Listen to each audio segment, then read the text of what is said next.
네, 우리 시간이 되었으므로 살아계신 하나님을 같이 예배하도록 하겠습니다. 사도신경 하심으로 우리의 신앙을 먼저 고백하도록 하겠습니다. 전능하사 천지를 만드신 하나님 아버지를 내가 믿사오며 그 외아들 우리 주 예수 그리스도를 믿사오니 이는 성령으로 잉태하사 동정녀 마리아에게 나시고 본디오 빌라도에게 고난을 받으사 십자가에 못 박혀 죽으시고 장사한 지 사흘 만에 죽은 자 가운데에서 다시 살아나시며 하늘에 오르사 전능하신 하나님 우편에 앉아 계시다가 저희로서 산자와 죽은 자를 심판하러 오시리라. 성령을 믿사오며 거룩한 공예와 성도가 서로 교통하는 것과 죄를 사해 주시는 것과 몸에 다시 사는 것과 영원히 사는 것을 믿사옵나이다. 아멘. 찬송가 199장입니다. 찬송가 199장 나의 사랑하는 책 찬양하겠습니다. 찬송가 199장입니다.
찬송가 309장입니다. 찬송가 309장 목마른 내 영혼 이 시간 주님 앞에 찬양하도록 하겠습니다.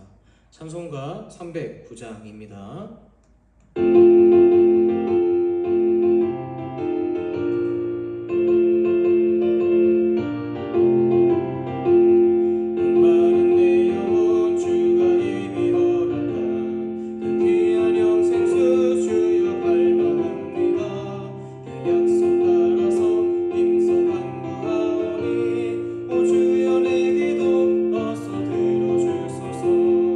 예수의 사랑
마지막으로 찬송가 368장 찬양하도록 하겠습니다. 찬송가 368장.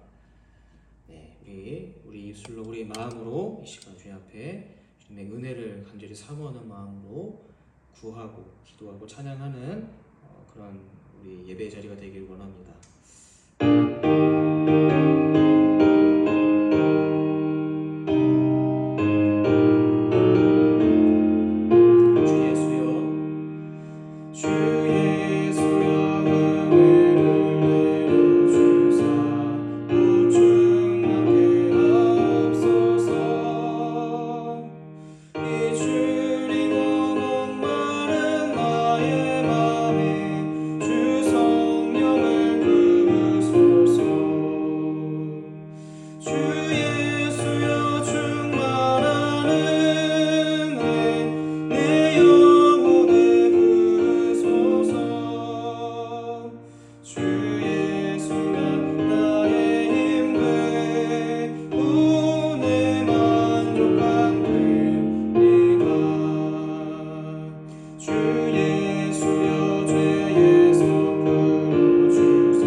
하나님 이 시간 주님 앞에 우리를 십자가로 구속하시고 하나님의 은혜의 전으로 나아오게 오시니 감사합니다. 하나님 이 시간 우리의 주님께로 나아가지 못하게 하는 모든 죄악과 근심과 걱정과 염려를 주님의 십자가 앞에 내려놓고 이 시간 하나님의 은혜의 보좌로 나아가길 원합니다. 하나님 이 시간 우리 안에 성령 충만함으로 인도하여 주시옵시고 임재하시며 하나님의 크신 은혜와 그 말씀이 우리 모두에게 부어지는 예배 자리가 되게 해주시옵소서.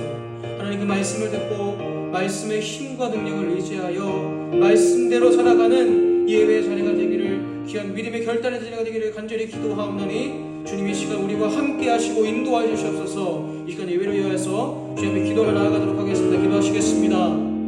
사랑의 하나님, 오늘도 우리를 십자가로 구속하셔서 하나님의 은혜의 손으로 우리를 세우시고 부르신 주님의 은혜에 감사합니다. 하나님, 오늘도 다른 어떠한 것이 아니라 하나님 말씀에 목말라서 하나님 말씀으로 살아가기 위하여서 하나님 앞에 나아가기 위하여 이 자리에 가서 섰습니다. 주님 말씀으로 이 시간 우리를 새롭게 하시고 변화시키시며 성령 충만함으로 아버지 나아갈 수 있도록 주님이 인도하여 주시옵소서. 하나님 말씀이 우리의 삶 가운데 살아있고 활력이 있어 아버지 좌우에 어떠한 날선 것보다도 예리한 주님 말씀이 되게 하여 주셔서 우리의 심령과 골수를 찔러 쪼개고 하나님 말씀의 새로운 능력으로 나아가는 예배의 자리가 되기를 간절히 기도하고 주님 소망하오나니 주께서 이 시간 예배 가운데 함께 하시고 성령 충만함으로 믿음의 결단으로 우리의 변화하는 삶으로 나아갈 수 있도록 주님의 시간의 말씀 가운데 예배 가운데 함께 하시고 인도하여 주시옵소서. 감사드리며 살아계신 예수 그리스도의 이름으로 기도합니다. 아멘. 네, 우리 같이 하나님 말씀을 보도록 하겠습니다. 말씀은 디모데후서 3장 15절의 말씀입니다. 디모데후서 3장 15절의 말씀을 우리 같이 한 목소리로 읽도록 하겠습니다. 디모데후서 3장 15절입니다. 같이 읽겠습니다. 성경은 능히 너로 하여금 그리스도 예수 안에 있는 믿음으로 말미암아 구원에 이르는 지혜가 있게 하느니라. 아멘. 네, 우리 계속해서 새신자반 성경이란 무엇인가라는 주제를 가지고 성경의 구성을 먼저 간단하게 살펴보도록 하겠습니다. 여러분, 성경 말씀은 이전에 말한 것처럼 한 권의 책이 아니라 크고 작은 여러 권의 책들이 모여서 만들어진 책이라고 말씀드렸습니다. 그렇게 창세기부터 요한계시록까지 구약에서는 오실 메시아로, 신약에서는 오신 메시아로, 그리고 이후에 계시록을 통한 오실 메시아를 통한 소망의 메시지를 전하고 있습니다. 그래서 성경은 성경을 보는 모든 자들로 하여금 예수가 그리스도임을 믿게 하고 그 믿음으로 구원을 얻게 하려는 분명한 목적으로 하나님이 이 성경의 말씀을 지으셨음을 지난 시간에 말씀을 드렸죠. 그렇게 구약은 39권 그리고 신약은 27권으로 성경 말씀이 이루어져 있는데 여러분, 이 말씀을 이렇게 성경 말씀 66권을 이렇게 외우시면 좀 더 쉽게 외울 수 있을 것 같아요. 곱셈으로 39 하면은 27이죠. 그렇습니다. 39, 27. 구약 39권 그리고 그 곱셈을 통한 신약 27권 해서 총 66권임을 우리가 그리스도인이라면 그것을 기본적으로 외웠으면 좋겠습니다. 39, 27 기억하십시오. 자, 그러면 먼저 구약을 성경 말씀을 살펴보자면 간략하게 여러분, 구약은 크게 네 가지로 나누어 볼 수 있습니다. 성도님들께서 성경책을 펴시고 이렇게 보시면서 참고하시면 되겠는데요. 먼저 창세기부터 순서적으로 올라가서 에스더까지 총 17권의 책이 있는데요. 창세기, 출애굽기, 레위기, 민수기, 신명기, 여호수아, 사사기, 룻기, 사무엘 상하, 열왕기 상하, 역대 상하, 에스라, 느헤미야, 에스더. 여러분, 이 17권의 책을 역사서라고 구분할 수 있습니다. 역사서라고 한다면 우리가 이스라엘의 역사서라고도 이해할 수 있는데 반은 맞고 반은 틀린 말이기도 합니다. 왜냐하면 이 성경 말씀은 이스라엘의 역사를 담고 있기도 하지만 그것보다도 더 중요한 것은 이 모든 역사의 주체가 되시는 하나님의 역사임을 드러내고 있기 때문입니다. 그래서 우리가 성경을 볼 때에 하나님의 역사의 관점, 특별히 구원의 역사의 관점으로 성경을 보아야만 하는 것이죠. 말씀을 보면 이스라엘이 하나님을 계속해서 배신하고 우상을 숭배하고 하나님을 떠나는 이 죄된 역사 가운데, 이 반복된 역사 가운데에서 하나님의 역사는요, 그들을 포기하지 않으시고 끊임없는 구원의 손길로 구원하시는 은혜의 역사임을 잘 보여주고 있는 것입니다. 지금도 우리에게 그 하나님의 은혜의 역사가 임하고 계신 줄 믿습니다. 역사서 중에서도요, 창세기, 출애굽기, 레위기, 민수기, 신명기, 창출내, 민신 여기까지는요. 이 5권의 책들은 하나님의 법을 전하고 있기 때문에 율법서로 불리기도 합니다. 모세 오경이라 말하기도 하고 히브리어로는 토라라고 말하기도 하죠. 그래서 여기에서는 십계명을 전하기도 하고요. 도덕법들, 그리고 하나님 어떻게 제사해야 하는지 제사법들, 그리고 이스라엘 백성으로 또 하나님의 그 백성으로 어떻게 살아가야 하는지에 대한 시민법들도 전하여지고 있습니다. 시민법 등을 보여주고 있습니다.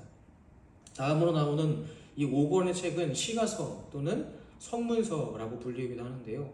욥기, 시편, 잠언, 전도서, 아가서로 이렇게 구성이 되어 있습니다. 이 책들은 시와 노래 그리고 지혜를 전하고 있는 것을 우리가 볼 수가 있습니다. 다음으로 예언서의 말씀인데 성도 여러분, 이 말씀 제가 얘기하는 거를 한번 잘 듣고 노트로 적으셨으면 좋겠어요. 성경의 구성이 어떻게 되어 있는지, 어떻게 구별하는지에 대해서 보신다면 우리가 말씀을 읽을 때 좀 더 도움이 될 수 있을 것 같습니다. 다음으로 예언서입니다. 예언서는 어떤 일이나 일어날지를 미리 예언하는 그러한 개념으로 말하는 것이 아니에요. 점치는 개념이 아니라 하나님의 말씀을 맡았다는 뜻에서 맡길리에 말씀 언자를 써서 예언서라고 합니다. 예언서는 시기와 순서에 따라서 전기 예언서와 또 후기 예언서로 나뉘어 있는데 이것을 대선지서 또는 소선지서라고 부르기도 합니다. 이사야서부터 말라기까지 총 17권으로 구성되어 있고 이 대선지서는 이사야부터 다니엘서까지 5권의 책들로 구성되어 있고요. 소선지서는 호세아부터 말라기까지 12권의 책으로 구분할 수 있습니다. 다음으로 신약으로 넘어와서 처음 부분을 우리는 보통 사복음서라고 합니다. 마태마가, 누가, 요한복음. 이를 복음서라고 하죠. 사복음서는 예수 그리스도의 공생의 기간의 모습을 담고 있고 또 인간의 구원을 향한 복음의 메시지를 전하고 있습니다. 이 중 요한복음을 제외한 세 복음서를 공관복음이라고도 하는데 각 복음서마다 그 복음서를 쓴 저자인 저기 마태, 그리고 마가, 누가, 요한의 관점이 다 다릅니다. 그래서 이것까지는 자세히 보진 않겠지만 그 관점에 따라서 예수 그리스도를 어떻게 소개하고 있고 어떻게 주님의 모습을 강조하고 있고 전하고 있는지를 우리가 말씀을 통하여서 볼 수가 있습니다. 다음으로 사복음서 이후에 사도행전이 나오는데 죄송합니다. 그 전에 요한복음을 제외한 세 복음서를 공관복음서라고 불리우기도 합니다. 다음으로 사복음서 이후에 사도행전이 나오는데 이는 말 그대로 사도들의 행적을 기록한 책으로 신약의 유일한 역사서로 구별됩니다. 사도행전 이후에는 21권의 짧은 책들은 대부분 편지의 형태로 쓰여졌기 때문에 서신서라고 부르는데요. 이 가운데 바울이 쓴 서신서는 무려 14권이나 된다고 합니다. 이를 바울서신이라고 불리우고요. 그리고 그 이외에 쓰여진 서신서를 공동서신, 총 7권이죠. 공동서신이라고 합니다. 성경책을 참고하셔서 신약을 보시면 바울서신은 로마서부터 차례대로 올라가서 히브리서까지를 바울서신이라고 합니다.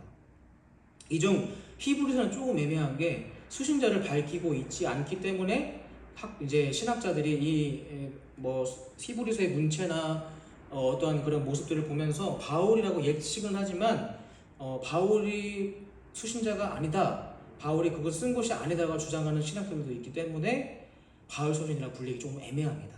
그래서 일반 서신으로 분류가 되기도 합니다. 이 히브리서는 바울 서신 안에서도 4가지로도 구별할 수 있는데 먼저 교리를 다룬 교리 서신으로서 로마서, 고린도 전후서, 갈라디아서 총 이렇게 4권이 교리 서신입니다. 그리고 다음으로 바울이 감옥에서 쓴 서신서가 있는데 이것을 옥중 서신이라고 하죠.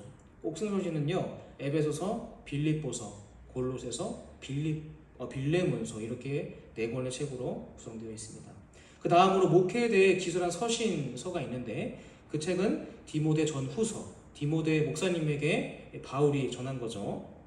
그리고 디도서, 마지막으로 데살로니가 전후서 이렇게 이렇게 후서 서신서가 목회 서신으로 분류가 되어 있고요. 그 이외에는 히브리서는 또 일반 서신으로 분류가 됩니다. 히브리서는 바울 서신이 아니라는 학자들의 주장이 있기 때문에 일반 서신으로 분류된다고 아까 말씀드렸죠. 그 다음에 공동 서신을 보면 야고보서, 베드로 전후서, 요한 1, 2, 3서, 유다서가 이렇게 해당이 됩니다.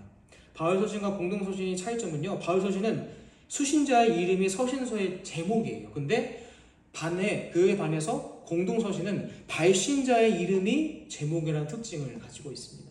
마지막으로 이 신약의 마지막 책인 요한계시록은 신약의 예언서로 불리우게 됩니다.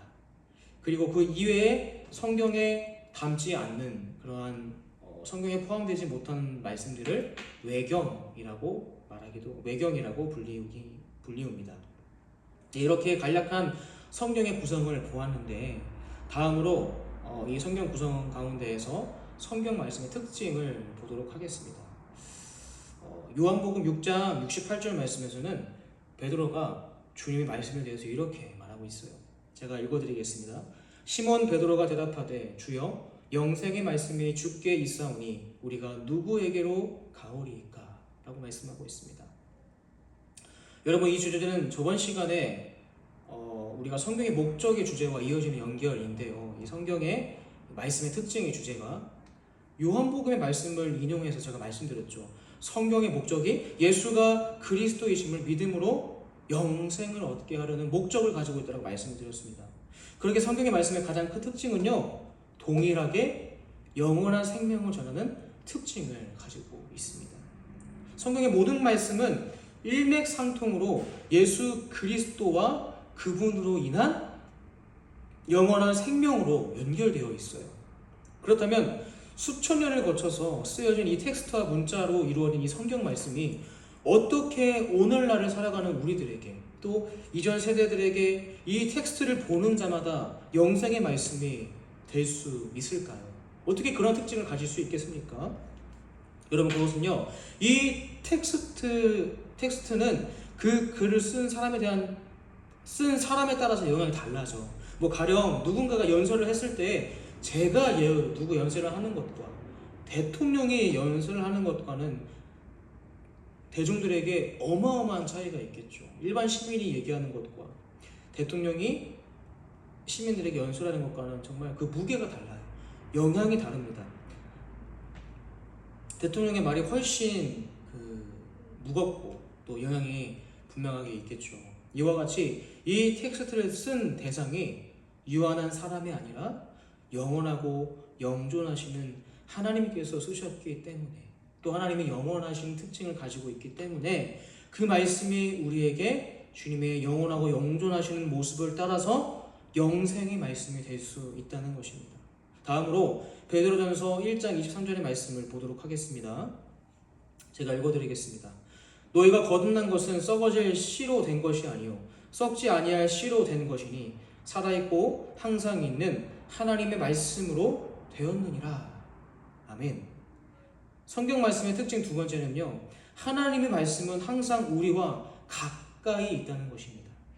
우리 그리스도인들은 삶의 모든 영역과 부분들을 어떠한 관점으로 바라보고 해석하죠? 하나님의 말씀의 관점으로 바라보고 해석하는 사람들이 그리스도인들이에요. 가령 우리의 직업이 단순히 먹고 살기 위해 주어진 것이라고 생각하지 않습니다. 먹고 살기 위해서 우리가 일을 합니까? 여러분, 그것으로서 우리가 일을 한다고 한다면요, 그것은 잘못된 그러한 사상을 가지고 잘못된 세상의 어떠한 기준을 가지고 있는 것이죠. 우리는 우리의 직업은 하나님이 허락하신 직업이라고 믿어요. 그리고 우리의 그 직업을 통해서 하나님의 나라와 그 의를 위한 소명의식으로 주어졌다라는 그런 믿음을 가지고 있습니다. 그렇기 때문에 우리에게 이 직업은 먹고 살기 위한 직업이 아니에요. 그러한 하찮은 그것을 위한 직업이 아니라 하나님의 분명한 소명과 목적의식을 담고 행하는 직업이라는 것입니다. 또 우리가 먹든지 마시든지 무엇을 하든지 무엇을 위해서 한다고 말합니까? 성경 말씀에 하나님의 영광을 위해서 한다라고 말하고 있어요. 그렇습니다. 우리의 먹고 마시는 영역도, 우리가 행하는 모든 직업과 그 일들이 다 하나님의 말씀과 가까이 있고 연결되어 있는 것을 우리는 볼 수 있어요. 성도의 고난도, 그리고 어려움이 찾아왔을 때에도 인생의 모든 희노애락이 다 어디에 연결되어 있습니까? 바로 하나님의 말씀이 우리와 가까이 있고 우리와 그 말씀으로 연결되어 있다라는 것입니다. 신명기 30장 11절에 14절 말씀에서는요, 이렇게 말하고 있는데 우리 같이 이 말씀을 찾아서 보도록 하겠습니다. 신명기 30장 11절에서 14절의 말씀입니다. 같이 읽겠습니다. 시작. 내가 오늘 내게 명령한 이 명령은 내게 어려운 것도 아니요 먼 것도 아니라 하늘에 있는 것이 아니니 내가 이르기를 누가 우리를 위하여 하늘에 올라가 그의 명령을 우리에게로 가지고 와서 우리에게 들려 행하게 하리 할 것이 아니요 이것이 바다 밖에 있는 것이 아니니 내가 이르기를 누가 우리를 위하여 바다를 건너가서 그의 명령을 우리에게로 가지고 와서 우리에게 들려 행하게 하려 할 것도 아니라 오직 그 말씀이 내게 매우 가까워서 내 입에 있으며 내 마음에 있은즉 내가 이를 행할 수 있느니라. 아멘. 하나님의 말씀은 우리와 항상 가까이 있습니다. 우리의 삶의 모든 영역과 부분들에 있는 것입니다. 왜냐하면 그 말씀을 하신 하나님께서는 지금도 살아계시며 시간과 공간을 초월하여 우리와 함께 하시는 영존하시는 하나님이시기 때문에 가능한 것입니다. 그러나 그 말씀이 아무리 가까이 있다 한들 우리가 그 말씀과 가까워지지 않으면 아무 소용도 없는 것입니다. 이미 우리의 눈앞에 우리의 모든 영역에 말씀이 있습니다. 우리가 이것을 기억하면서 주님의 말씀을 우리의 눈으로 담고 우리의 입술로 고백하며 우리의 마음으로 품고 그 말씀을 가까이 두고 행할 수 있는 저와 사랑하는 성도 여러분 되시기를 간절히 소망합니다. 다음으로 성경 말씀의 특징 세 번째는 주님의 말씀만이 참되고 능력이 있다는 것입니다. 푸른 마르고 꽃은 시드나 주의 말씀만이 영영이 서리라고 말씀하고 있죠. 사도행전 19장 2절 말씀에서는 말하고 있습니다. 이와 같이 주의 말씀이 힘이 있어 흥왕하여 세력을 얻느니라. 아멘. 하나님의 말씀만이 그 말씀을 품고 살아가는 자들에게 흥왕하고 능력이 되는 것을 본문에서 말하고 있습니다. 반대로 사람의 말에는 사람을 죽이는 독이 될 수 있습니다. 하나님의 말씀은 그렇지 않지만 사람의 말은 그럴 수 있다는 것입니다.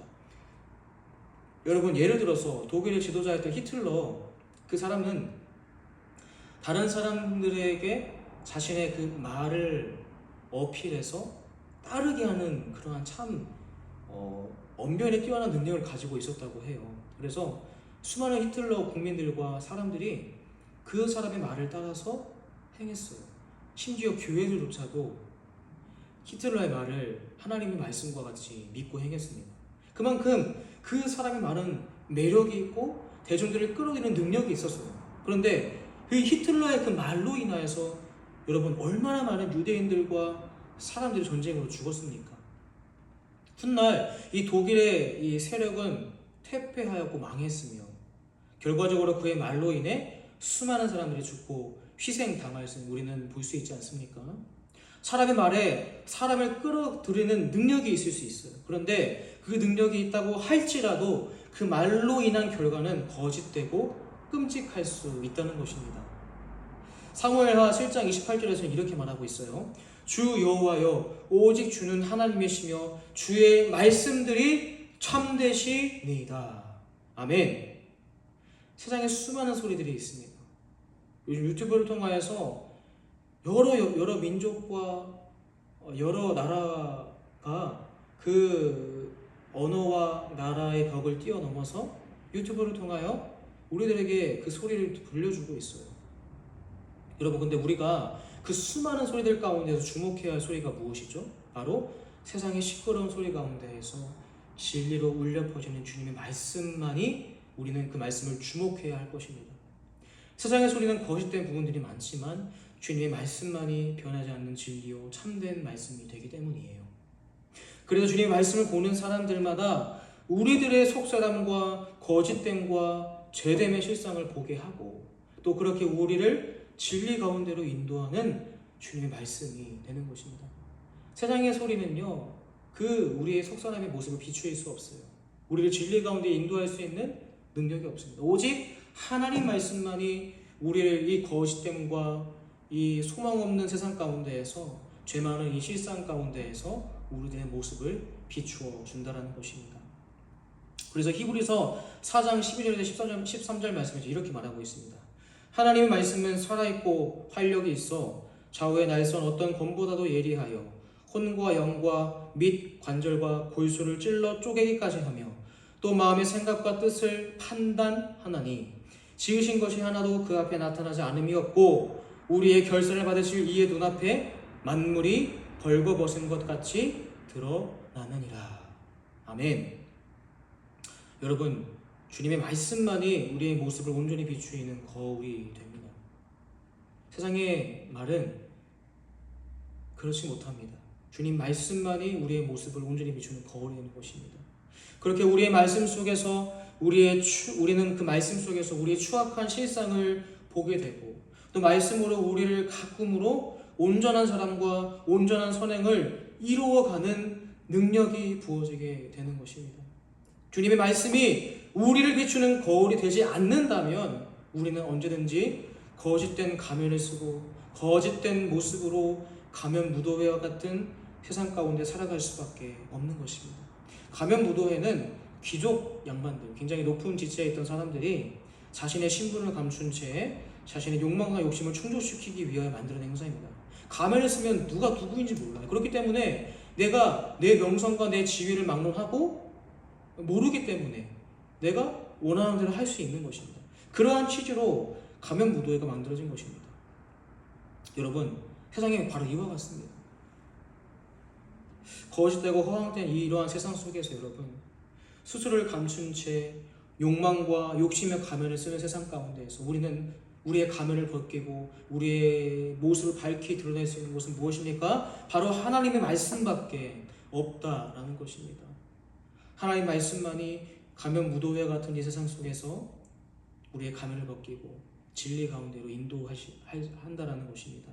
사랑하는 성도 여러분, 한 주도 우리를 영생으로 인도하신 하나님의 말씀, 그리고 우리와 항상 가까이 있는 하나님의 말씀, 또 우리를 거짓된 가면 무도회 속에서 우리의 죄된 가면을 벗기고 진리로 인도하시는 하나님의 말씀을 붙들고 살아가시는 사랑하는 성도 여러분 되시기를 주님의 이름으로 간절히 소망합니다. 네, 우리 결단 찬양하도록 하겠습니다. 찬송가 203장입니다. 찬송가 203장 하나님의 말씀은 찬양하면서 말씀을 기억하심으로 우리 입술로 고백하도록 하겠습니다. 찬양하시겠습니다.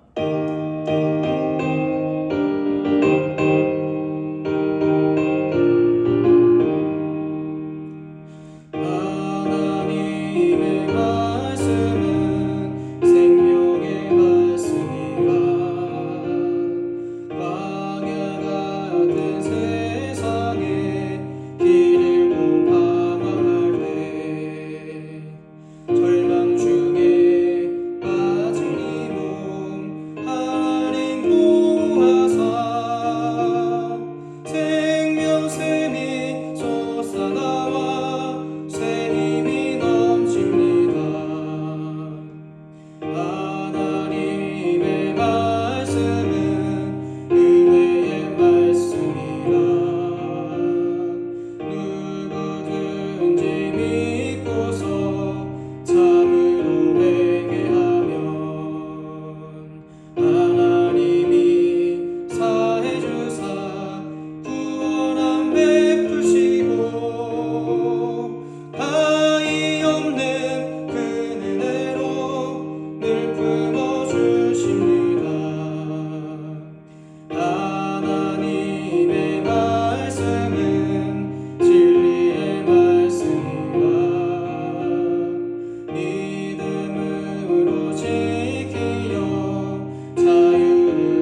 주기도문 하심으로써 수요 저녁 예배를 마치도록 하겠습니다.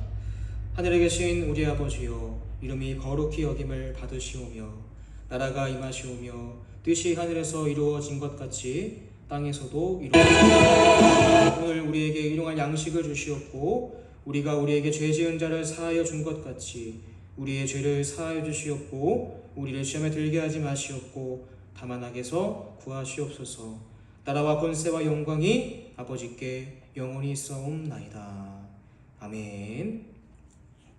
네, 한 주도 하나님 말씀을 붙들고 그 말씀의 빛을 따라 나아가는 우리 사랑하는 성도 여러분 되시길 주님의 이름으로 축복합니다. 이것으로 예배를 마치도록 하겠습니다.